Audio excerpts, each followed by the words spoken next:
Hello dear student. आज हम question discuss करेंगे NCERT class 11 example 4.4 chapter four motion in plane का। In this question we have given the position of a particle is given by, ये vector R है जो है 3 t i cap 2 t² j cap plus 5 k cap, where t is in second and coefficient have their proper unit for r to be in meter। तो यहाँ पर जो r है वो मीटर में है और हमें फाइंड करना है ए पार्ट में वेलोसिटी की इक्वेशन क्या होगी और एक्सीलरेशन की इक्वेशन क्या होगी जो कि टाइम पे डिपेंडेंट होंगी, देखेंगे हम। बी पार्ट में हमें फाइंड करना है magnitude and the direction of velocity जब टाइम की वैल्यू 1 सेकेंड है। तो देखिए, जब भी आपके पास पोजिशन वेक्टर दिया हो तो मान लीजिए पहले मैं लिख देता हूँ 3 t i cap plus 2 t² j cap plus 5 k cap. अब इस क्वेश्चन को कैसे प्रोसीड करेंगे, मैं इसका आपको थोड़ा समझा देता हूँ, आइडिया दे देता हूँ। देखो, जब भी आपको पोजीशन वेक्टर दे रखा हो और आपको वेलोसिटी निकालनी है, वेलोसिटी वेक्टर निकालना है, तो आपको पोजीशन वेक्टर का डिफरेंशिएशन करना पड़ेगा टाइम के रेस्पेक्ट में, dr/dt। ठीक है। अगर मान लीजिए आपकी पोजीशन सिर्फ एक्स डायरेक्शन में होती तब तो हम सिर्फ ऐसे लिख देते dx/dt। लेकिन अब क्योंकि पोजीशन आई डायरेक्शन में भी है, वाई डायरेक्शन में भी है, जे डायरेक्शन में भी है, एक्स वाई जेड में मोशन हो रहा है यहाँ पर, तो हमें dr/dt करना पड़ेगा। दूसरी बात, जब आप एक्सीलरेशन निकालोगे तो आपको पहले जो भी वेलोसिटी की इक्वेशन आई होगी टाइम के रेस्पेक्ट में उसको डिफरेंशिएट करना होगा। ठीक है। तो हम वेलोसिटी और एक्सीलरेशन को इस तरह से निकालेंगे, वेलोसिटी को निकालेंगे पोजीशन वेक्टर का डिफरेंशिएट करके, एक्सीलरेशन को निकालेंगे वेलोसिटी वेक्टर का डिफरेंशिएशन करके। थोड़ा सा मैं आपको डिफरेंशिएशन भी बता देता हूँ। जैसे मान लो आपको टाइम के रिस्पेक्ट में टी की पावर एन का डिफरेंशिएशन करना है, तो इसका रूल हो जाएगा एन आगे आ जाएगा और एक पावर हो जाएगी कम। ठीक है। और अगर मान लीजिए आपके पास कोई कांस्टेंट टर्म है, कोई भी हो सकता है, नंबर भी हो सकता है, कोई 3 मान लो, 4 मान लो, कुछ भी, अगर कोई कांस्टेंट टर्म है तो उसका टाइम के रेस्पेक्ट में डिफरेंशिएशन या किसी के भी रेस्पेक्ट में डिफरेंशिएशन जीरो आएगा। तो इतना कंसेप्ट हम इस क्वेश्चन को सोल्व करने में अप्लाई करेंगे। अब स्टार्ट करते हैं।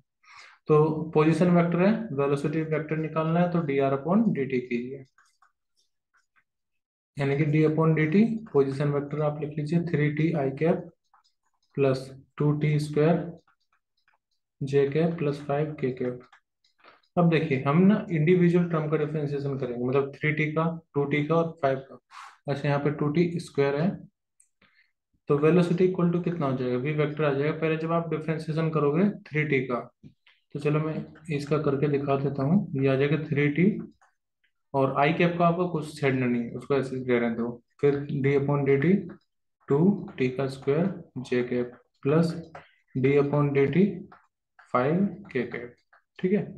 अब मैंने आपको बताया हुआ है कि कांस्टेंट टर्म का डिफरेंशिएशन जीरो होता है, चाहे वो कोई भी कांस्टेंट है, यहाँ पर कोई भी कांस्टेंट है के, अगर आप उसका डिफरेंशिएशन कर रहे हो तो वो जीरो आएगा।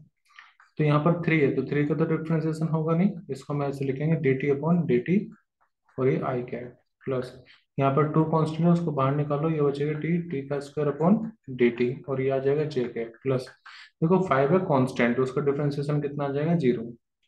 अब इसके बाद वेलोसिटी वेक्टर हम लिख सकते हैं 3, dt/dt कितना हो जाएगा, 1 हो जाएगा, तो यहाँ पर 3 i कैप आ गया। फिर प्लस, देखो ये जो पावर होती है आगे मल्टीप्लाई हो जाएगी, यानी कि 2 जो t² की पावर है वो आगे आ जाएगी 2, और t बचेगा, और यहाँ पर जे कैप और प्लस जीरो तो रहने दीजिए। तो v वेक्टर हम लिख सकते हैं, हमारे पास आ गया 3 i cap plus 4 t j cap. ठीक है, ये हमारा फर्स्ट पार्ट का वेलोसिटी, जो हमें टाइम की इक्वेशन हमें फाइंड करनी थी, velocity in terms of time, this is equal to 3 i cap plus 4 t j cap, यानी कि वेलोसिटी टाइम पर डिपेंड कर रही है। एक्सीलरेशन अगर मुझे निकालना है तो मैं फिर से डिफरेंशिएट करूंगा वेलोसिटी को। तो जब आप वेलोसिटी को डिफरेंशिएशन करेंगे तो जो आपको टाइम अभी नहीं रखना है, जो भी वेलोसिटी की इक्वेशन आई वही यहाँ पर रख दो बिना टाइम की वैल्यू रखे। तो 3 i cap plus 4 t j cap. ठीक है। अब देखो यहाँ पर जो फर्स्ट टर्म है, जो हमें 3 का डिफरेंशिएशन करना है वो तो जीरो हो जाएगा, 4 t बचेगा, तो मैं यहाँ पर लिख देता हूँ, ये आ जाएगा 3 differentiation of 3 with respect to time i cap plus d/dt और 4 t j कैप। ठीक है ना। अब फिर से ये 3 का जीरो, 3 का कांस्टेंट हो जाएगा ना, 3 एक्चुअली कांस्टेंट है तो उसका डिफरेंशिएशन जीरो हो जाएगा, 0 i प्लस 4t, तो 4 को बाहर निकाल के dt अपॉन dt फिर से कितना हो जाएगा 1, तो 4 बचेगा खाली। तो एक्सीलरेशन कितना आ गया 4j कैप। यानी कि जो एक्सीलरेशन हमारा आया है it is constant with respect to time. Acceleration कितना आ गया, एक्सीलरेशन आ गया हमारा 4j कैप। ठीक है, अब पार्ट बी करेंगे। तो पार्ट बी को मैं यहाँ पर सोल्व कर देता हूँ। हमने पार्ट ए में डिफरेंशिएशन करके वेलोसिटी और एक्सीलरेशन फाइंड कर लिया है।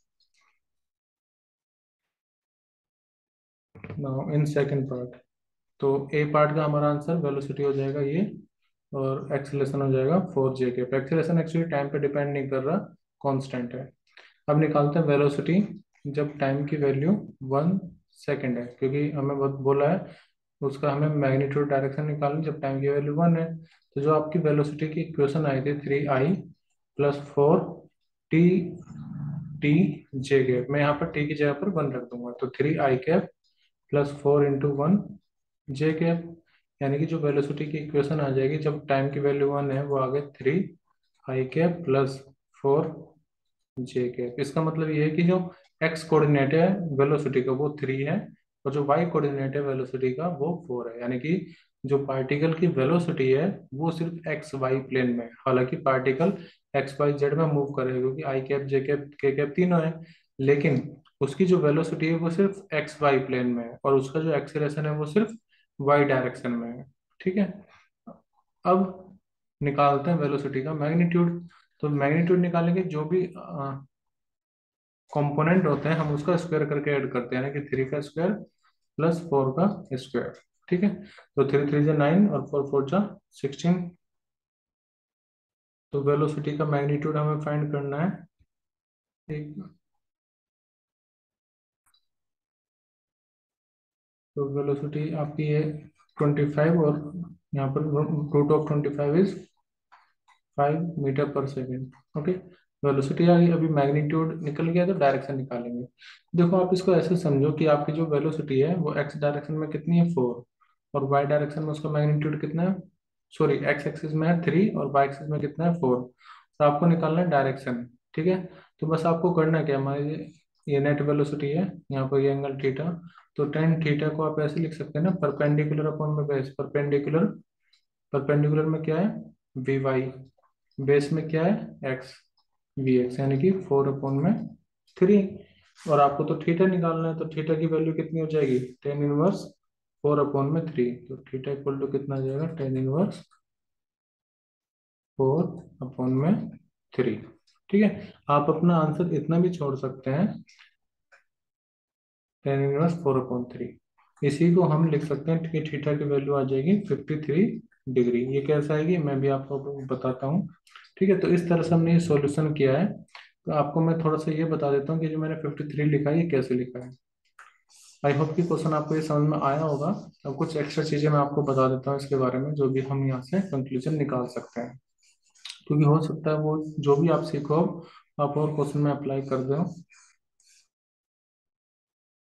ओके, अब आप एक चीज ध्यान रखना कि अगर मान लीजिए आपके पास एक ट्रायंगल है, राइट एंगल ट्रायंगल, जिसमें एक साइड है 5, एक साइड है 3 और एक साइड है 4। ठीक है, तो इसमें ये एंगल तो कितना होगा 90 डिग्री का। अब इसमें एक एंगल होगा 53 का और एक होगा 37 डिग्री का। तो एक एंगल होगा 53 डिग्री और एक होगा 37 डिग्री। ये एक्चुअली बहुत ज़्यादा यूज होती है कभी कभी, तो इसलिए मैं इसको बता रहा हूँ।